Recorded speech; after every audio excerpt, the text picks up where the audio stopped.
Na somo letu la asubuhi ya leo nimelipa kichwa kinachosema tunamtumikia Mungu wa mambo yasiyowezekana. Tunamtumikia Mungu wa mambo yasiyowezekana. Tunamtumikia Mungu wa mambo yasiyowezekana. Kwa nini tunasema lugha hiyo? Nasema hiyo lugha kwa sababu kuna mambo hayawezekani katika ulimwengu tulionao, lakini mbele za Mungu yanawezekana. Amen. Na kuna mambo ambayo asili ya mwanadamu na asili ya ulimwengu tulionao na asili ya mazingira ulionayo na jinsi ulivyoumbwa, kiuhalisia tukikuangalia na kuangalia mazingira na asili yako, mambo hayo yanatueleza kwamba hayawezekani. Lakini tukienda upande wa pili, tukimwangalia Mungu wetu na asili yake na jinsi alivyo na uwezo alionao, neno la Mungu linatupa uhakika kwamba mambo hayo yanawezekana. Kwa hiyo kama una mambo ambayo kwenye maisha yako unayaona kwamba hayawezekani, asubuhi ya leo ninakuletea habari njema kwamba tunamtumikia Mungu wa mambo yasiyowezekana. Sema amen. Msomaji wangu wa Biblia kama yupo nisome kitabu cha Ruthu sura ya kwanza na mstari wa kwanza, anzie hapo. Ninaamini hakuna aliyejiandaa, ngoja nisome mwenyewe. Tasoma katika jina la Yesu, kitabu cha Ruthu sura ya kwanza mstari wa kwanza na kuendelea. Biblia inasema katika kitabu hiki, ikawa zamani za waamuzi walipoamua, kulikuwa na njaa katika nchi. Akaondoka mtu mmoja wa Bethlehemu ya Yuda, akaenda kukaa katika nchi ya Moabu, yeye na mkewe na wanawe wawili. Na jina la mtu huyo aliitwa Elimeleki, na jina la mkewe Naomi, na majina ya wanawe wawili Moloni na Kilioni, wa Efraimu wa Bethlehemu ya Yuda. Wakafika nchi ya Moabu, wakakaa huko.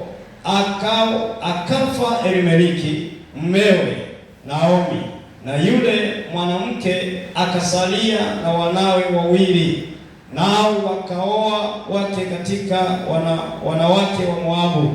Na jina la mmoja aliitwa Opra, na jina la pili Ruthu. Wakakaa huko yapata miaka 10. Wakafa na Maloni na Kilioni wote wawili, na huyo mwanamke akawa amefiwa na wanawe wawili na mumewe pia.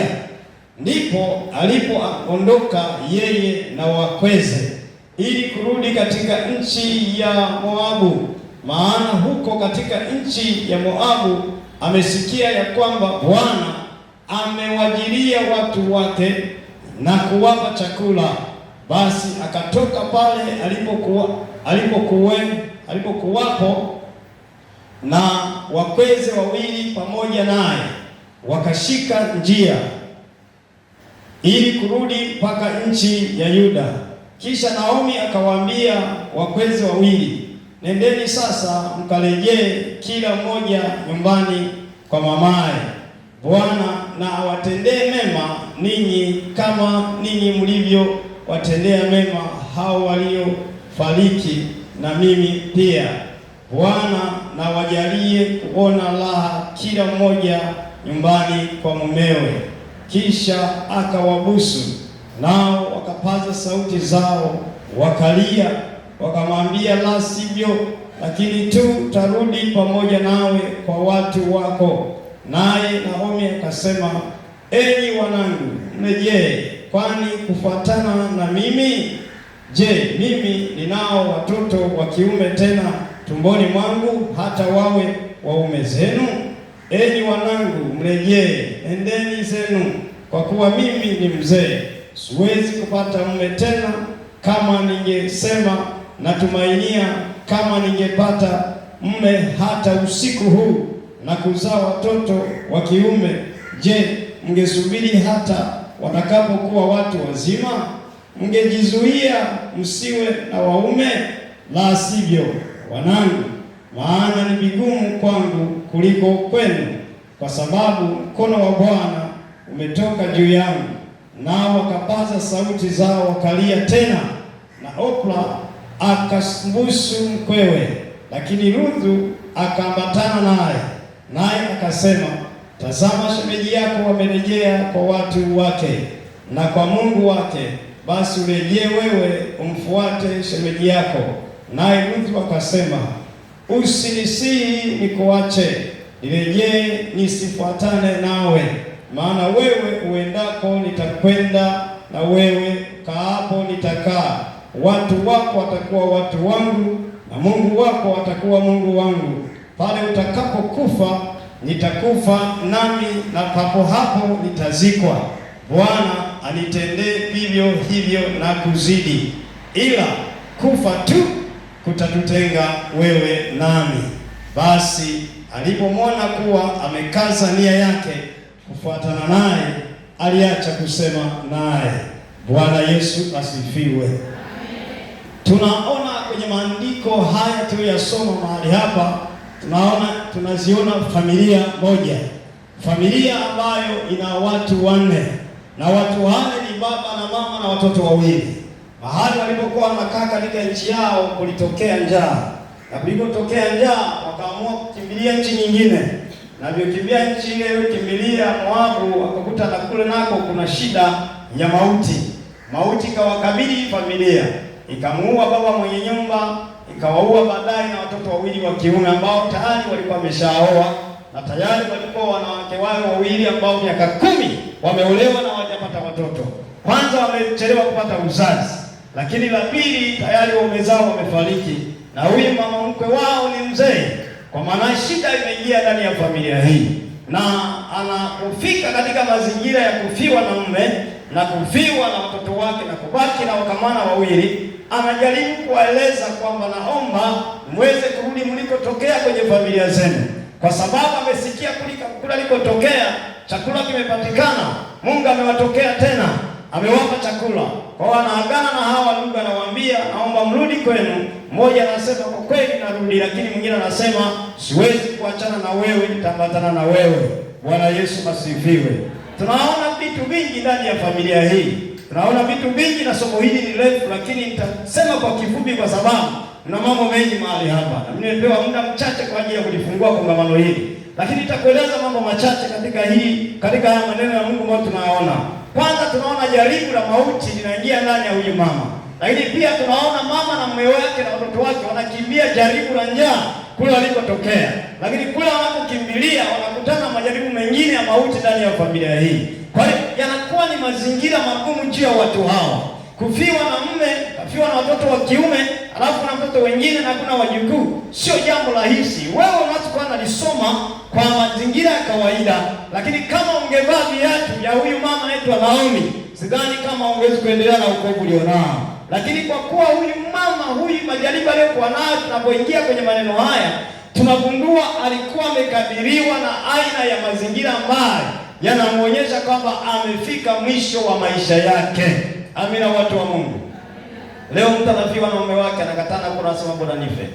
Mtu anafiwa mtoto wake wa kwanza tu, na baki wengine wawili, analia mpaka anazimika. Lakini mama alifiwa na mume, akafiwa na mtoto wa kwanza na wa pili, na ni wa kiume hao, na amekaa na wale watoto miaka 10 na wake zao hawajapata watoto, na wao wamekufa watoto, na yeye mzee hawezi kaolewa, hawezi kazaa tena mtoto. Anamwambia warudi, mmoja anasema mimi nitaambatana na wewe, na Mungu wako atakuwa Mungu wangu. Amina, watu wa Mungu. Tunaenda kumtazama huyu Ruthu, hatumtazami tena Naomi, maana Naomi tayari yeye ana majonzi, tayari ana mazingira magumu katika maisha aliyonayo.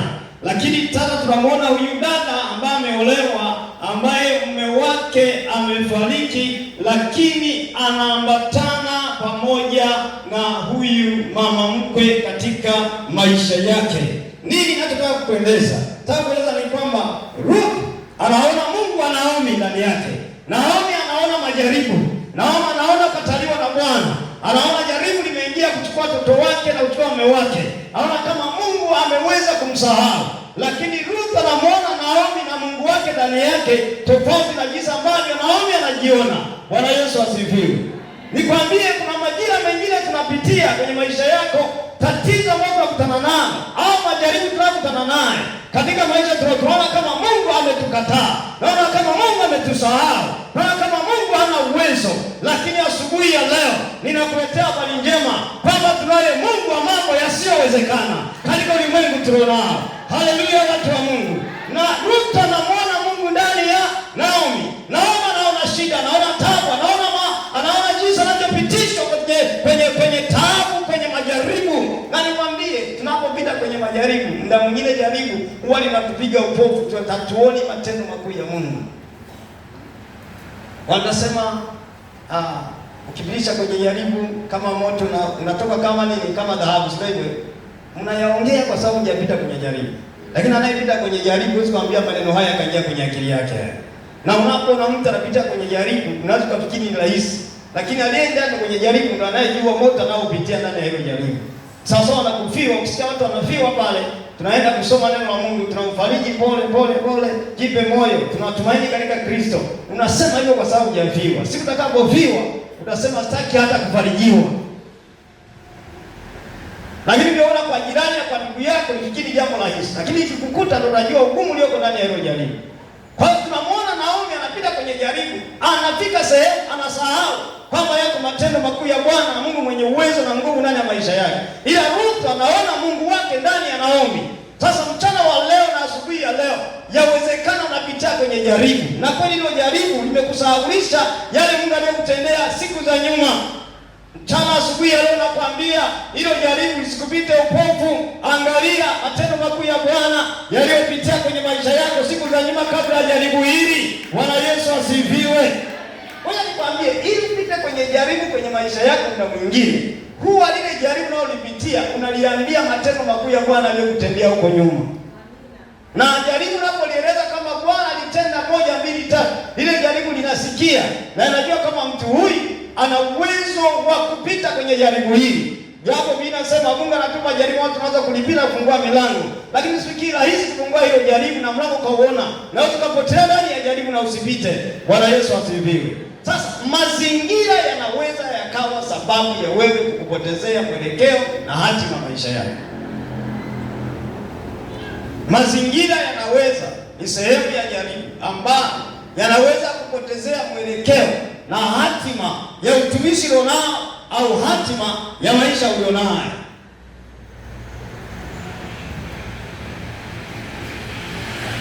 Lakini pia mazingira yanaweza kufungua mlango wa uharibifu katika maisha hayo ulionayo. Mfano, Naomi na mume wake na watoto wake waliona njaa kwenye ile nchi, walikimbia nchi. Kweli si kweli? Lakini mshaanza kujiuliza kama ile nchi ilikuwa na watu wengi tu, sio Naomi tu na mume wake na watoto wake. Lakini Biblia inasema wao wakimbia ile njaa kwenye ile taifa, wakaenda taifa lingine. Lakini kuna watu walibaki mle ndani. Wakakomana ile njaa na kumwamini Bwana ataleta chakula. Lakini wao walikimbia. Kwa hiyo mazingira yamesababishia ile jaribu wao kukimbia, wakimbia nchi nyingine. Walipofika kwenye nchi nyingine, wakakutana na jaribu lingine la mauti kuingia ndani ya familia zao. Hili jaribu la mauti linapoingia kwenye familia linamletea shida Naomi, kwa sababu tayari mume wake na watoto wake walishakufa, hayawahusu. Tayari inamletea shida Naomi kwa sababu haoni mlango wa kutokea na haoni anakoelekea. Kwanza njaa imewatoa kwenye nchi yao. Hapa lipo huyu Naomi tayari jaribu la kufiwa na watoto wake na mume wake tayari ishakuwa ni mlango mwingine ambao umefunguliwa na adui. Mauti imeingia ndani ya familia. Linakuwa ni jaribu lingine kubwa.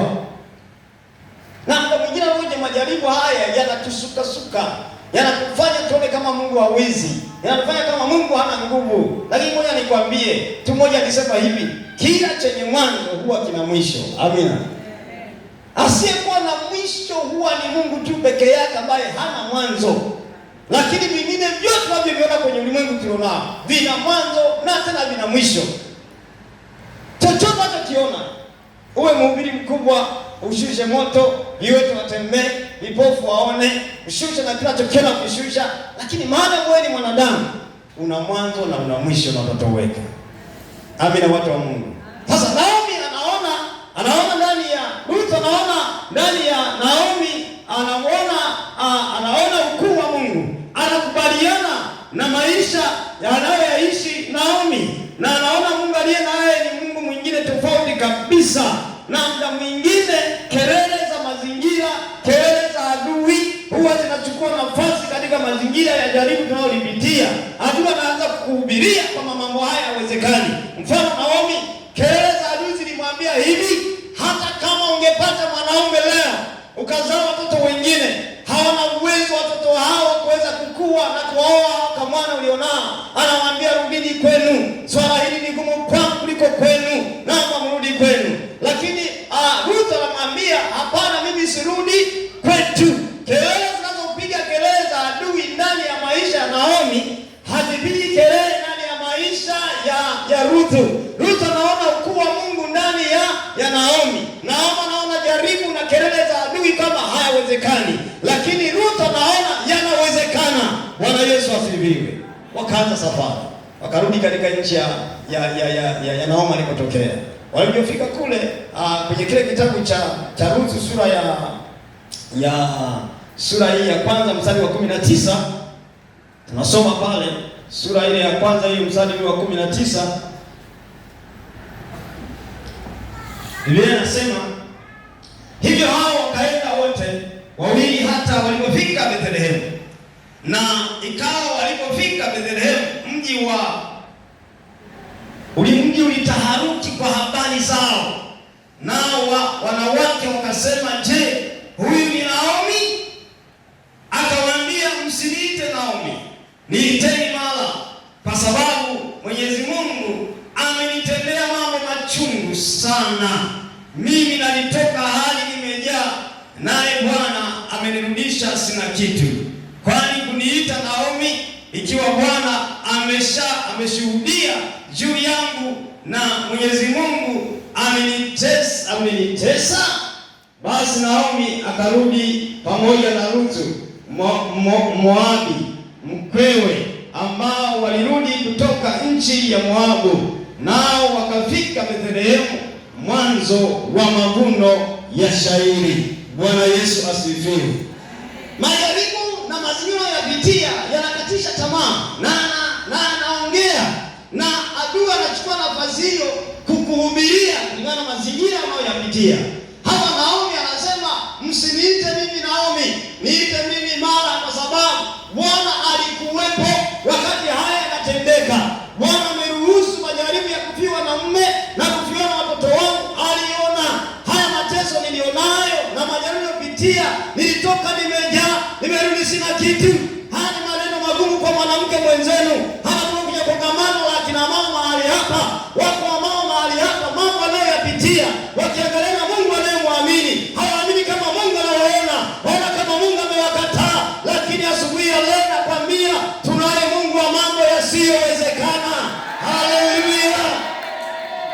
Mama Maria anasema, nilitoka hapa na mume, nilitoka mahali hapa na watoto wangu wa kiume wawili, sasa wamekufa, nimerudi niko peke yangu. Mume amezikwa huko nilikokwenda, watoto wangu wamezikwa huko nilikotoka, hatuwezi kupata watoto wengine. Anaona mazingira yaliyoko mbele yake, hana uwezo kupata mkamana wala wajukuu, na kizazi cha Remeleki kimeishia mahali hapo. Lakini Mungu anaye mwisho wa swala la wanadamu, alijua mbele atengeneza mlango kwa ajili ya familia hii. Mahubiri ya adui yanasema haiwezekani, lakini Ruth anaona ndani ya Naomi ana Mungu ambaye anaweza kuyatenda yale ambayo Naomi anaona haiwezekani. Haleluya. Naomi akafika kwenye ile nchi, akakaa kwa soma kwenye ile sura ya pili pale, taona pale anatokezea mtu mmoja anaitwa Boazi. Kwa sababu ya muda utasoma wewe kwa muda wako, ni sura ya pili. Anatokezea mtu anaitwa Boazi. Boazi alikuwa ni jamii ya mume wake na Naomi, na alikuwa ni tajiri mtajitosheleza. Ruth anatoka pale, anamwambia Naomi, anamwambia Ruth, nenda ukaokote chakula katika mashamba ya watu wanaovuna. Katika taifa la Israeli walikuwa na tabia moja, unapovuna mazao hauvuni mazao yote ukamaliza, unaacha machache wale wasiokuwa na chakula waje waokote wapate chakula na wao, kwa sababu wana uhitaji wa chakula, hawajalima hawajavuna na ni wahitaji. Unavuna hata kidogo, walipita nyuma wenzake wanaokota, wanapeleka chakula nyumbani. Naomi anamwambia huyu Ruth, nenda kwenye shamba lolote ambao utapata kibali, ukaokote chakula ulete. Ruth anaondoka, naenda nakutana na shamba la mzee Boazi, na Boazi alikuwa ni jamii na ndugu wa mume wake na Naomi aliyefariki. Anafika pale, anamwambia Naomi, nipate kibali cha kuokota chakula katika shamba hili. Wanamwambia kaka subiria. Baadaye Boazi anakuja kuangalia watumishi wake, anakuta kuna binti amekaa pale, anamwangalia, anamwambia yule msimamizi, anamwambia huyu naye ni nani? Anamwambia huyu ni mojawapo ya yule mtoto wa kike au yule binti aliyekuja na Naomi, anaitwa Ruthu. Anamwambia na Ruthu akapiga magoti akasema, nipate kibali machoni mwako, naomba unisaidie na uniruhusu niokote chakula katika shamba lako. Boazi akamwangalia akamwambia, sasa wewe usiwe na shida, umepata kibali, kaa hapa na nikwambie mchana wa leo utakuwa pamoja na mabinti zangu na utakunywa maji pamoja na maji aliyoteka vijana wangu, na hao vijana wala wasikuguse, na utachovya chakula kwenye sahani kula mchana wa leo. Naomi, huyu Ruthu akapata kibali machoni mwa Boazi. Hii ni neema ya Bwana inaanza kutokea ndani ya Ruthu aliyekubali na kuamini Mungu wa Naomi. Tunaye Mungu zaidi, ambaye ni zaidi tunachokiona katika ulimwengu tunao. Tuna Yesu Kristo mtenda miujiza, mwenye nguvu na mwenye uweza. Hiyo jaribu unayolipitia ni dogo kuliko yale ambayo Mungu ametuahidi ndani ya maisha yetu. Sema amen. Ile dada alikuwa mzuri. Kumbe mzee Boazi alimwangalia kama huyu sasa naweza nikaoa. Alitoka pale akamwambia mama mke, sema nilikwenda kwenye shamba moja. Kwanza akamuuliza, "Mbona umekuja na chakula mapema? Hata chakula kiko kingi, imekuwaje mwanangu?" Akasema, "Hapana, nimeenda kwenye shamba moja na mtu anaitwa Boazi." Naomi akagundua Boazi ni jamaa ya mume wake aliyefariki. Akamwambia, "Sawa, ameniambia nitaokota." Nikachukua kwenye miganda kabisa, sio tena kuokota, akanikusanyia, kaniletea mahali hapo, na nimeweza kula chakula katika familia ile. Na Naomi akashangaa, lakini Ruthu akapata kibali kwa sababu Mungu alikuwa anatengeneza mazingira ya kufanya mambo yasiyo. Sasa wewe unajaribu dogo tu, ile mwanamume hajaokoka. Akamwambia, "Mwanamke gani wewe unatembea kama unarudi nyuma?" Na mliweza kuchuma fedha pamoja naye, na watoto wale ndio wanapata shida, na biashara imeshuka, na muda mwingine umefiwa na mume, na wengine na watoto, na wengine na mambo mengine yanajitokeza. Lakini unalinganisha kati ya leo unaolipitia na Mungu tulionaye, unagundua kama vile Mungu hana nguvu. Lakini ukisoma neno la Mungu linaonyesha kama Mungu yeye ni mwanzilishi wa mambo yote, yeye ni mwanzo tena ni mwisho. Anatangaza ushindi wakati unaanza jambo, anatengeneza njia kwenye jaribu kabla hujalianza, yashalijua. Lakini kwa sababu ya kelele za adui ndani ya maisha yako, amekuhubiria kwamba hapa ndio mwisho wako. Lakini nataka nikwambie, tukimtazama huyu mama anayeitwa Ruthu, ambaye alikuwa wala sio taifa la wale jamaa, ni mgeni kwenye lile taifa, lakini amebeba Mungu wa taifa lile ambalo na Mungu Jehova Mungu Jehova Rafa, Mungu mwenye uwezo na mamlaka, ambaye yeye ndiye ameumba ulimwengu huu. Na akasoma habari za Mungu wao, akaona huyu Mungu anafaa, akaacha miungu yao, akaungana na Mungu wao, akasema Mungu wako atakuwa Mungu wangu. Yaani kufa tu linamtenganisha, lakini ukizikwa hapa atazikwa hapa, ukienda hapa atakwenda hapa, Mungu wako atakuwa Mungu wako. Akaanza safari, anaamini katika Naomi, Mungu atengeneza muujiza kwa tamu mwingine. Na kule mbele tunaposoma tunaona Boazi akaja akamuoa nani? Akamuoa Ruthu, akazaa mtoto anaitwa nani? Anaitwa Obadia. Obadia akamzaa nani? Yese anamzaa nani? Daudi ni ukoo nani? Wa Yesu Kristo anatokea. Tunaposoma habari za Yesu Kristo, lazima huwezi kukwepa jina la Ruthu, huyu ambaye aliambatana na mama yake mke ambaye hana mume. Bwana Yesu asifiwe.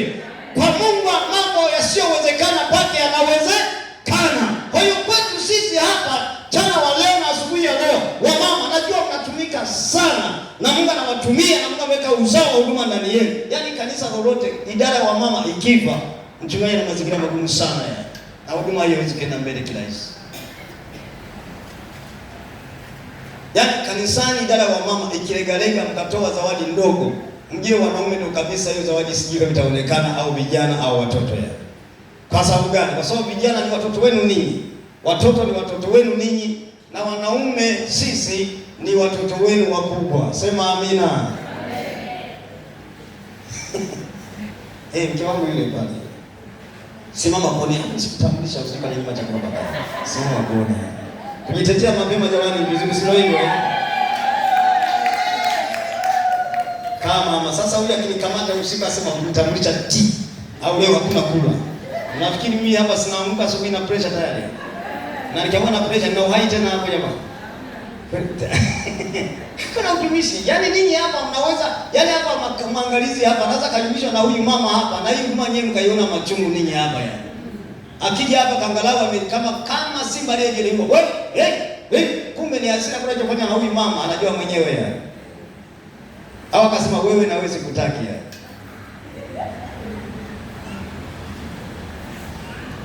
Na washirika wanapenda kuona wamama wachungaji kama ni wa kawaida na wanapigwa mishale we. Yaani unaona hapa wana mambo mengi kwenye mioyo yao unaona. Kisa nini? Lakini nyewe washirika hamjuai kama hawa ndio wameshikilia huduma kwa sababu ile mama amua usiku na mchana siku 3 amesema mama mwenyekiti wa idara wa mama simtaki na mwenyekiti wake uchague mama fulani hata kama hajui kuongea. Yaani mimi hapa sina ujanja. Wanasema hapo mchungaji wewe ni mdhaifu. Hivi mimi nife, nikose amani chumbani na sebuleni, nifie nikufie wewe? Jamani tuseme ukweli yani. Mtoto wa watu niingie kwenye begi kweli la sanduku niipe kwa pressure na kosa amani kwa sababu ya makamu mwenyekiti na mwenyekiti wa David Mkei. Na kupiga chini ile amani tawale nyumbani kwangu. Haleluya. Nifie wewe kweli kabisa. Nimekuwa Yesu kuja msalabani kwa ajili ya uongozi hapa. Anasema sasa mama nimekubali yaishe. Mama anasema huko. Hivyo. Twende kule chumbani, chukua maji ya barafu na ya moto. Kwa sababu nimetekeleza mambo yake, nitaogeshwa, nitapewa na chakula, nitapakwa na mafuta, au nitalala salama, nitaota ndoto za mbinguni. Lakini kimchanganya unaruka huku naota, siku na majoka ni kwa sababu nilala wewe na machungu wewe. Ndoto nyingine ni kwa sababu nilalaje dakika za mwisho kulala ulikuwaje wewe? Haleluya. Wamama haleluya. Mimi nakwambia kuna mamedia, kuna majenerali wakifika nyumbani, ana mwanamke wa darasa la 7 hata kuandika ajui, lakini akifika pale nyumbani ananyoshaga mikono yani. Lakini akitoka nje ni mwanaume haswa, tena natisha. Lakini nyumbani pale mwanaume wa shoka ni huyu mama ambaye anapikia chakula, anafua nguo zake, atandika kitanda, anampa chakula pale mezani, anaweza kuondoa muda wote kitanda. Kwani si kweli? Akiwa mbaya huyu. Mama ninyi wa mama hapa. Mungu ameweka uzao ndani yenu na ulezi ndani yenu. Yesu akapitia kwa mwanamke. Huduma ya kwanza wanawake ndio waliotoka kaburini wanasema amefufuka. Achana misuli ya wanaume. Sisi tunajitaa misuli lakini hatuna ujanja kwenu. Sasa nakuelekea kwenye ndoa ambako siku aliponiita.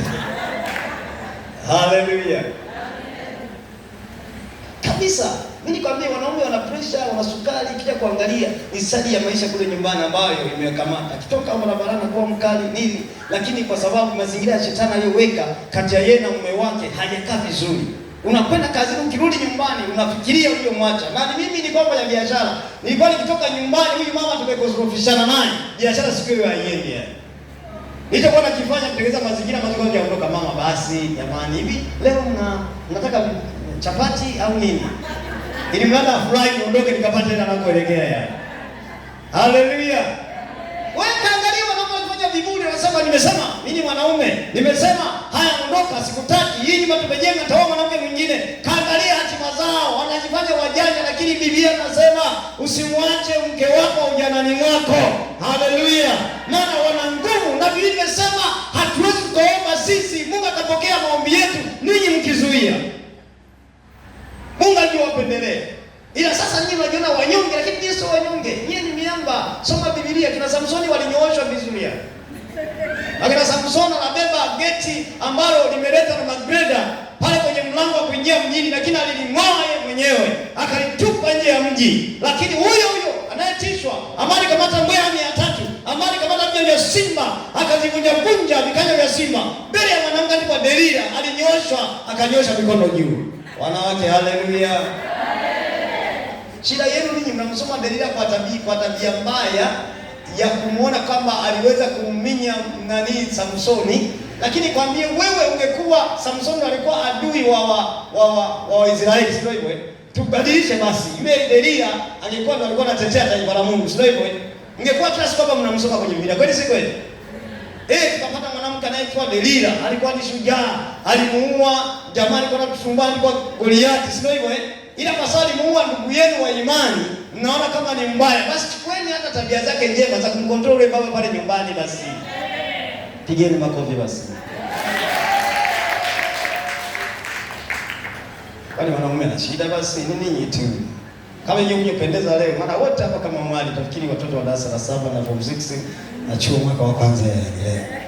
Sasa umekuja kwenye kongamano. Sasa moto huu wa kujiremba unaenda kule nyumbani. Baba tukasema, ungekwaje leo? Unasema, tumebadilishwa, tuko vizuri. Amina. Natoka nyumbani kama vile unaenda kuuza pumba. Haujioni umenuna.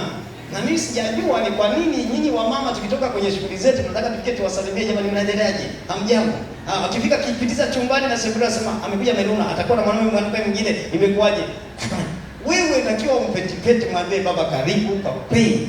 Pole na wewe kukuta kule, maana hili jamaa lishavurugwa na ada, kodi, waliosukasuka, wanawake wazuri kuliko wewe pale mjini ameona nao, waliokuwa namtaka, akajimia kwa sababu ameokoka naenda mbinguni, anafika na wewe ndio umevinua, unasema hajanisalimia, ana nini mwandani, pressure inapanda, mara kichi amekufa, amekuwa mjane, na hakuna kukoa tena. Maana wawaji tena wenyewe wamekuwa wachache yani. Mwenye hasara nani? Ni wewe uliyeruhusu pressure kamuua, au nitakiwa umlinde ili uendelee kuwa na huyo baba kwenye maisha yako? Semeni wenyewe. Wewe uliyefiwa. Na tunaongoza kufa sasa hivi. Takwimu inasema sisi ndio wa kwanza wahanga wa mauti wa kufa yani.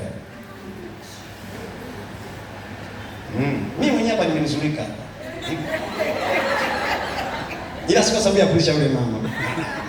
Hapo mimi mwenyewe ni maiti nao tembea kama vile.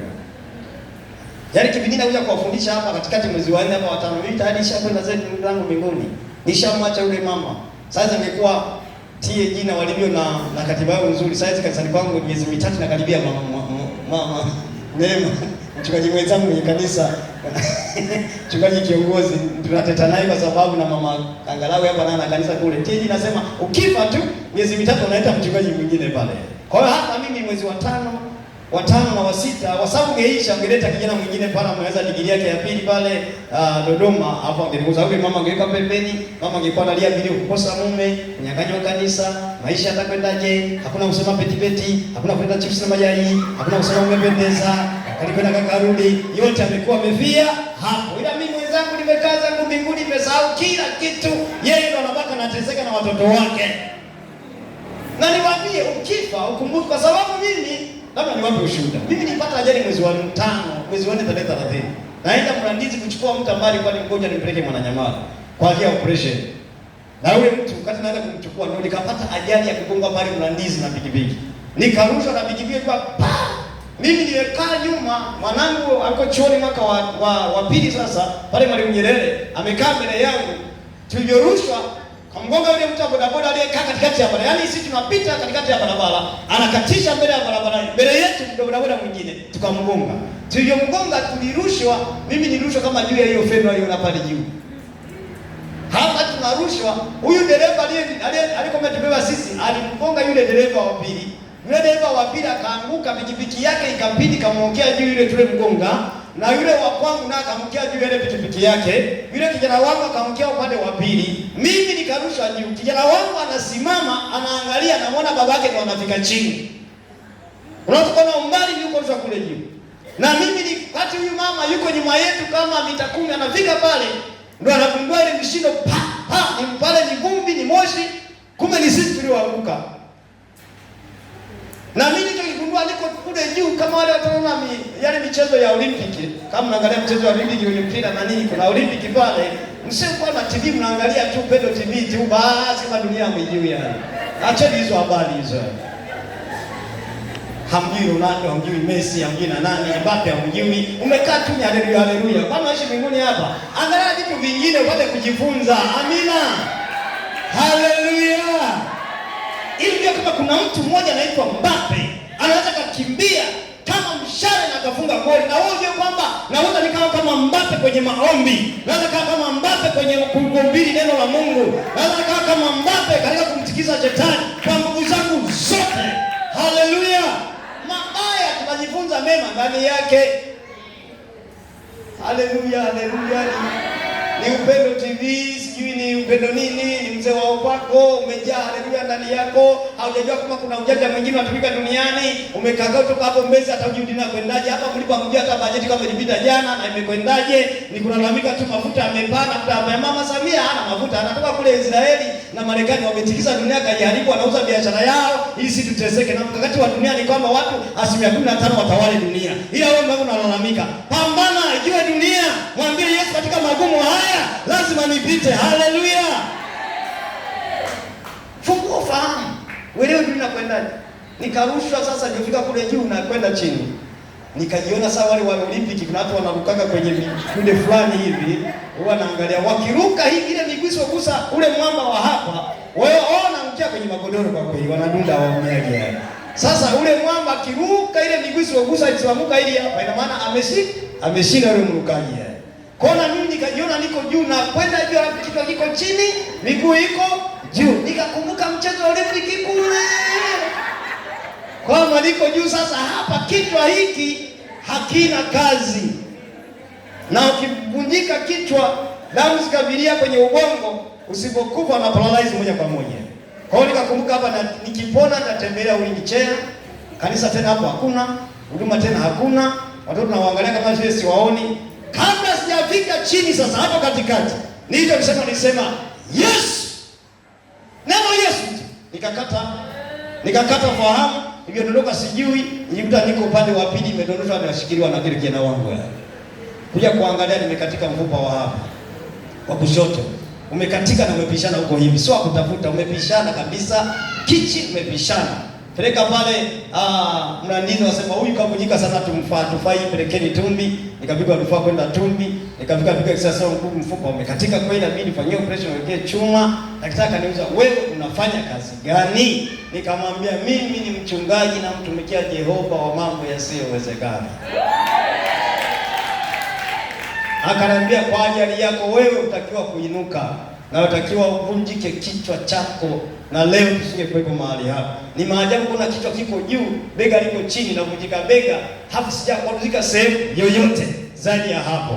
Ila Mungu aliagiza malaika, akanidaka juu kwa juu, akaniweka pembeni. Ile roho ya mauti kakaa pembeni, kwa sababu Bwana bado ana haja na mimi na wewe tumtumikie. Haleluya. Mungu wa mambo yasiyo. Ukipita kwenye majaribu na magumu usilalamike. Waangalia ukuu wa Mungu ndani ya maisha yako. Ndivyo jaribu la juzi na majuzi ambalo alikuepusha Bwana, hili nalo litapita. Haleluya. Na hapo ambapo mimi naumwa na yule mgonjwa, nilimwambia mama mchungaji kamlete yule mgonjwa, maana kesi yangu mimi sio kesi ya yule. Ikabidi nikamchukua mimi nikamwangalia kwa hospitali huko, mimi na mwingine na mwana mwingine. Wakati nafanyia operation mimi na yeye mama anafanyia operation na mdogo wake mwingine akafanyia operation. Tukawa na operation watu watatu nyumbani kwa mchungaji, mtumishi wa Bwana, anayetumika kwa Bwana, anayemwamini Yesu Kristo, ana watu watatu ndani yake na yeye afanyia operation. Bwana ameruhusu majaribu, lakini Mungu ni zaidi ya hayo majaribu. Lazima usonge mbele. Haleluya. Haleluya watu wa Mungu. Yuko Mungu wa mambo yasiyowezekana. Haleluya. Haleluya. Ukisoma katika kitabu cha Ayubu sura ya kwanza, utagundua Ayubu akenda kwenye jaribu alisema na ilaniwe siku niliyozaliwa. Na Bwana kaiweke kuwa giza na isiwepo kumbukumbu kwenye maisha yao. Na kile giza linalozuia vitu visiwepo kwenye kumbukumbu, Bwana kaniruhusu katika siku ambayo nilitungwa mimba na mama yangu. Ayubu apita kwenye mambo magumu, hata kwenye mambo mazito, anaona hakuna njia. Bwana amechukua watoto wake, amechukua mali zake, amechukua afya yake, na mke naye ameondoka, hana tumaini. Watu wamefunga, watu wameomba, wanamwambia wewe kwa majaribu haya uliruhusu wewe mwenyewe, na wewe sio mtu wa haki. Hakuna mtu mwenye haki aweze kutana mambo haya, lakini tunakwambia katika kitabu cha Ayubu kisoma, Biblia inasema Mungu alimrejeshea uteka wake, akampa mara mbili ya vile alivyokuwa navyo, akapata watoto wazuri kuliko wale wa mwanzoni, akampa utajiri kuliko wale wa kwanza aliokuwa nao. Hata wewe mchana wa leo inasema yuko Mungu ambaye wa mambo yasiyowezekana. Acha vilio ulivyo navyo, hebu mwambie kelele za adui usiziruhusu kwenye maisha yako. Mwambie shetani na kelele zako weka pembeni. Tunaye Mungu ambaye ni zaidi ya kelele zako, ni zaidi ya mazingira haya tulionayo. Ninakwambia jaribu ulionalo bado ni dogo kwa ajili ya Mungu wetu. Yeye ni mwanzo tena ni mwisho. watoto vijana wa wale wanne akina Meshaki, Shadraka, Abednego wangefika mahali ya jaribu la kuabudu miungu, walisema hata kama Bwana asipotuokoa na kuabudu miungu kwenye moto tutaingia, ila tunaamini kwamba Bwana atatuokoa. Haleluya! Yaani wewe jaribu na Ronaldo unapiga kelele na kukatisha tamaa. Ukikutana na Daniel atakwambia mimi niingiza kwenye tundu la simba mama. Mimi nilikuwa kwenye tundu ambalo tayari simba wana siku 3 hawajala, lakini niliingia, nimwamini Mungu katika mambo yasiyowezekana, kwamba yeye aliyeumba simba ataingilia kati kwa kamata simba wenyewe. Maana hawa ni wanadamu walitengeneza sanamu tuabudu, lakini mimi nimekataa kuabudu sanamu. Hata wewe usiabudu hiyo miungu, usiabudu hilo jaribu, usione ni bora kuliko wewe. Ni kweli kana kwenye jaribu, ni kweli na vilio, ni kweli na mateso, huzuni imeingia, lakini mchana wa leo na asubuhi ya leo Bwana kabadilisha vilio kuwa vicheko, akabadilisha huzuni kuwa furaha, na uwezo wa Bwana ukatembea pamoja na wewe. Wale wanaokuona kama umefika mwisho watasema hakika mama huyu anaye Mungu wa mambo yasiyowezekana. Haleluya! Simama pale ulipo. Simama mambo mengi, lakini asubuhi ya leo Bwana anakutia moyo na kutia nguvu. Kama hapo kwenye jaribu leo, litakuja kesho. Kama litakuja kesho, litakuja kesho kutwa. Neno hili la dada huyu ambaye alimuona Mungu ndani ya Naomi, ukamwone Mungu wa mambo yasiyowezekana, ukajipe nguvu na uweza kwenye maisha ulionayo. Chini ya mbingu kuna jambo lisilowezekana. Mambo yote yanawezekana mama. Toka kwenye historia ya maisha yenu, toka kwenye historia ya ukoo ulikotokea, toka katika mazingira ulionayo, ninakwambia Bwana anaweza kutenda jambo lolote, akabadilisha historia na majina ulionayo. Wanadamu acha waseme, lakini yuko Mungu mwenye neno lake moja. Hiyo asubuhi siku akilitamka, akaamua kushuka na